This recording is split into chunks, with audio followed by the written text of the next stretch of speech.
Yeah, of course, we're in the Europa League and Manchester City have just won the Premier League in the name of Pep Guardiola for what, the fourth or fifth time in like 5 years or something like that. Absolutely crazy. Now, should Man City be winning the league? Absolutely.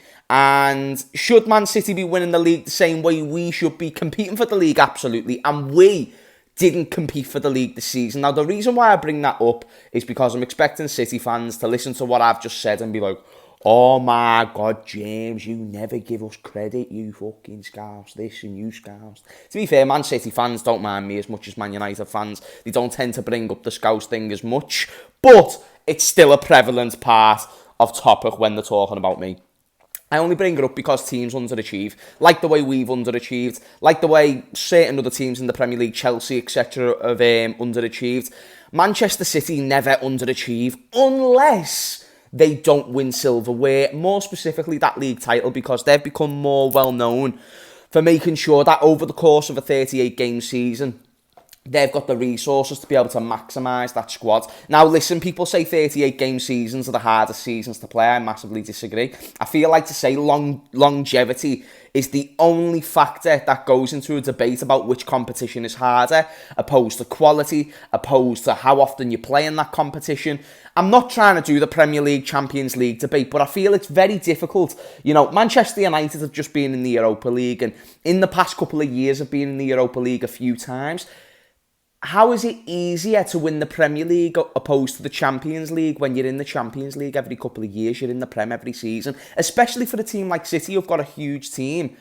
I feel like that suits them in the Premier League more, but it goes back to the point. It's not to take away from the achievement. It's they are doing what they are supposed to be doing, and this season they're doing a little bit more. Because not only have they got an FA Cup final, they've also got a Champions League final. And not only did they win the league, they won the league in fashion of coming back, and they won the league based on changing their system. And it's only making me smile because it's actually crazy what Pep Guardiola's done, but it's making me break inside because I'm thinking it looked like the era was ending for just a second, for just a second, or maybe it didn't look like it was going to be as dominant.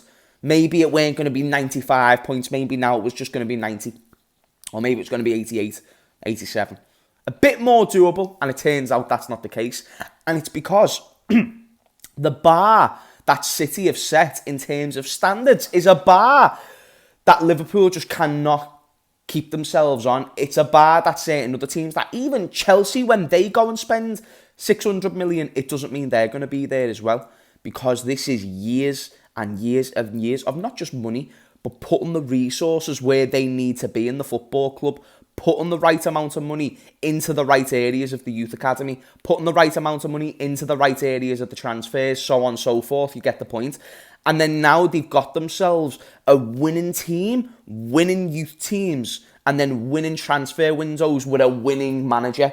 Even their atmosphere, their stadium is now winning. That whole football club is now winning, and it's because they're doing what they're meant to be doing. And this season is finally the first season that's actually disrespectful as fuck. I was about to say it's the first season that Pep has overachieved. That would be a poor statement. 100-point Centurion season, domestic treble when he won the League Cup, FA Cup and Premier League. They are also overachievements, but I think to get a Premier League and a Champions League in a simultaneous year is something that even Jurgen Klopp couldn't attest to, or some of our greatest managers couldn't attest to. So that'd be unbelievable. Let me know if you think that's going to happen. They did beat Arsenal to the league too. But I wanted to start off this video by putting that point across that they've done what they are supposed to be doing. But in a league like the Premier League, that is not so easy.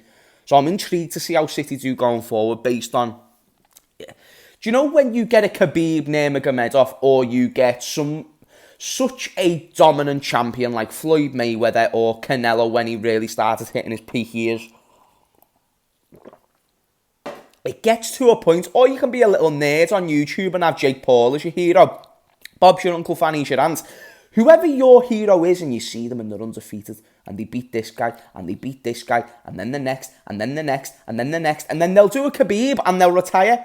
Or they'll do a Floyd and they'll retire, and then you think, wait, but they never lost. But they never lost. What I'm respecting about Pep Guardiola at the moment, he's staying in the game. He does not care about your feelings. He does not care about your opinions. In fact, your opinions might just make him fume even more. Because Pep Guardiola is just one of those type of managers to where when he sees the media, when he sees opposition fans saying anything that goes against the City agenda, and when I say the City agenda, I just mean how you should look at your own football club. I don't look at it as a bad thing. I just mean in a sense of how you should protect your football club if anybody is going to attack the integrity. And listen, I'm someone who's accusing them of all their little charges, but they should look at me and defend their football club in the way they know how. And that's not only by saying, well, they're only allegations, mate, what you're on about, but it's also by going in the Premier League fixtures and winning every single game, and then outside in all other competitions, winning every single game. And that, believe me, the best way to shut opposition football fans up is having a good football team. If you support a good team, you're fine. But then you're Liverpool or Chelsea, and then you've got to suffer with idiots on the internet every day, you fools.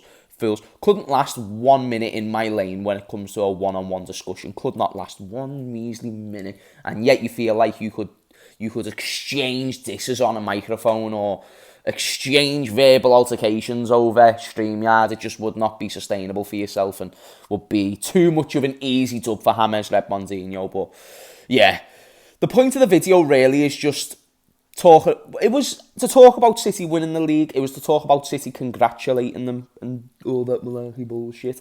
But it was just kind of put an emphasis on what it is they're doing right and the fact they're not leaving any stones unturned. Like, I understand Liverpool were extending the stadium and you know, it's a lot more complicated to do such thing because you could just easily buy a full new stadium or sort out something along those lines.